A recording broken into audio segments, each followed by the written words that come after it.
Um, Another great question we always like to talk about. I have my phone here, so this is where the questions are coming in. How do you reduce understeer on a Mark 7R? Well, that's a great question, and something that we've been able to very successfully improve on these cars. These cars from the factory all understeer, as most cars do. Um, as you may already know, understeering is safer.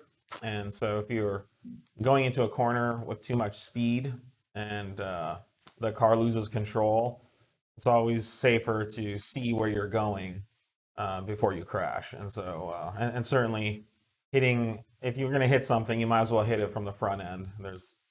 You have the most protection that way. So basically all cars from the factory are designed to understeer, which means the car continues to turn despite the steering. So you put more steering in, but the car just goes straight. Yeah, so you only get so much of a amount of turn basically, and then you're just going to start plowing in one direction. So instead of the car going around the corner like this, because your steering wheel is turned like this, the car goes into the corner and just goes off the corner this way.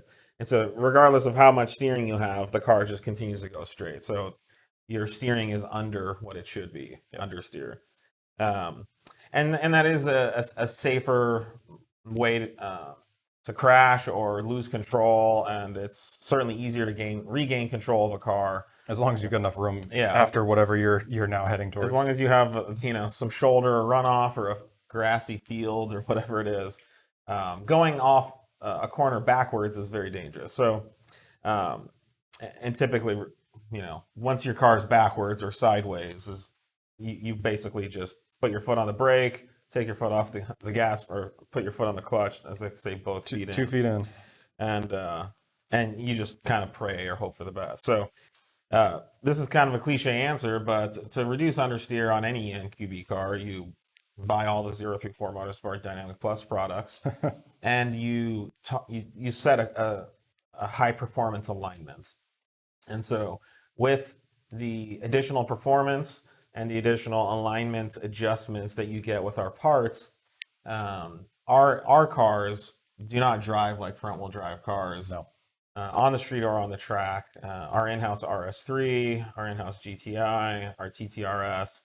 These cars, you go into the corner and the back end steers with the car, and it's an incredible sensation. But no longer are you fighting the understeer and the push in the corners, and the car actually behaves much more like a better balanced rear-wheel drive car. The alignment's a huge part of that.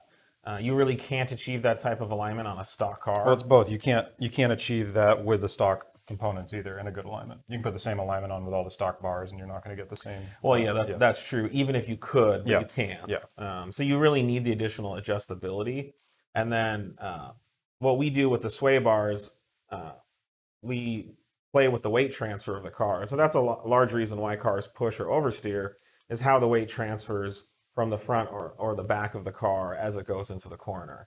And so if the weight is in the front of the car when you go into the corner, then that's the moment of the car that's going to go that direction. Yeah, basically, if you're out, if you've ever tracked your car or seen video of your car under heavy cornering, if it's stock, you'll see basically the whole thing's pitching over on that, whatever front tire, outside tire, and it's just working that one tire as much as it can, and then until it gives up, and that's your primary, give or go traction point. So by changing the stiffness of the sway bars, by changing the stiffness of the springs, by lowering the center of gravity of the car, then we can adjust that weight transfer into the corner. And then with the additional alignments, what happens is on a stock alignment, you go into a corner like that and your tires go like this. Well, now your contact patch is off the road, and it's riding on the very outside edge of the tire, which ultimately folds over and you're on the sidewall now. And once that happens, the car, you lose all your traction. And the front tires lose all their grip, and the car goes with the front tires. Those are both empty. Exactly. Yeah. So since we're talking about it, this is our rear upper control arm for the MQB, which not only reduces the deflection or the movement of the bushings, but it allows adjustments. So because this outer link is adjustable, you can now change the the camber, Yep. and Yeah, we've got toe links to go with it as we have well, toe so you links, can so really change the really toe. position that Yeah. rear axle where you want it. So these are some of the many parts that we offer for this chassis. But driving a properly set up MQB car is a blast, and I don't think a lot of people have experienced it. So No. that's something that we specialize in. Unfortunately, we can't show you a dyno sheet. We can't show you Yeah, a that's a 100 mile tough one. drag time. That's more one of the ones you got to come to the track with us Yeah, and go but for if some you rides. if you come to the track and take a ride with us, or you have a friend who's done it, honestly, for us, a well set up, well handling car is the funnest thing you can do in a Volkswagen or Audi. More fun than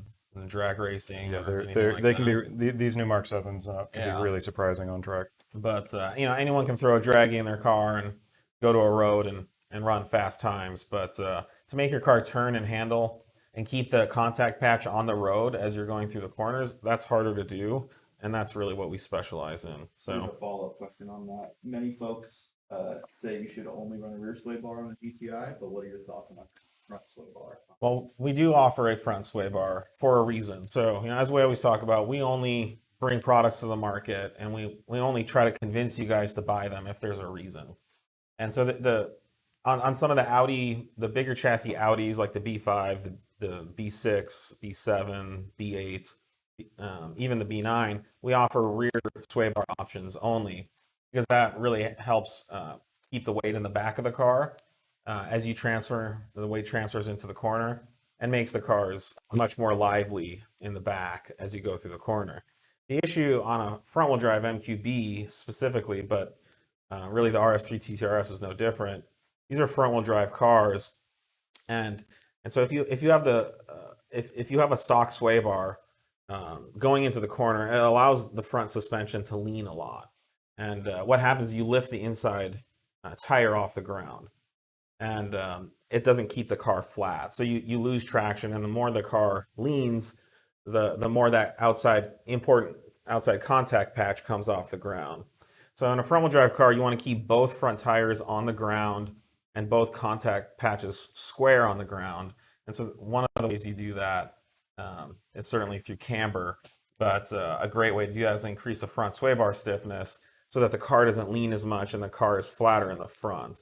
So the MQB specifically, if you just run the rear bar, it will be more lively under trailing. So when you lift off the throttle, but if you're trying to power through the corner and accelerate through the corner, which is the fastest way to do it, then you need to upgrade the front sway bar too. So that's why we, in the MQB application specifically, we offer front and rear bars, because you actually need it. You actually want it.